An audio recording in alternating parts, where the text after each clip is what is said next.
প্রকাশ্যে একটা মূর্তি তৈরি করা হচ্ছে, আবার এমন জায়গায় যেই জায়গাটা বাংলাদেশের সার্বভৌমত্বের জন্য হুমকি, যেই জায়গাটা বাংলাদেশের সীমানার জন্য, বাংলাদেশের মানচিত্রের জন্য হুমকি। ভারত তো সবসময় আমাদের শত্রু, আগেও শত্রু ছিল, এখনো শত্রু।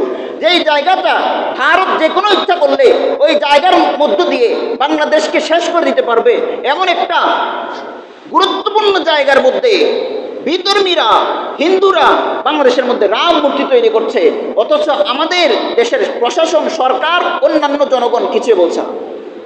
গুটি কয়েক মানুষ তার প্রতিবাদ করছে, অথচ বাংলাদেশের সার্বভৌমত্ব রক্ষার জন্য, ইসলামকে রক্ষার জন্য, নিজের ইমানকে রক্ষার জন্য, মুসলমানিত্বকে রক্ষার জন্য, কোরআনকে রক্ষার জন্য, হাদিসকে রক্ষার জন্য, আল্লাহ পাক রব্বুল আলামিনের বিধান আহকামকে রক্ষার জন্য, রাসূল সাল্লাল্লাহু আলাইহি সাল্লামের সুন্নাহকে রক্ষার জন্য প্রতিটা মুসলমানের ইমানি দায়িত্ব ছিল ওই মূর্তির, রাম মূর্তির বিরুদ্ধে প্রতিবাদ করা। কিন্তু আমরা কেউ করি নাই।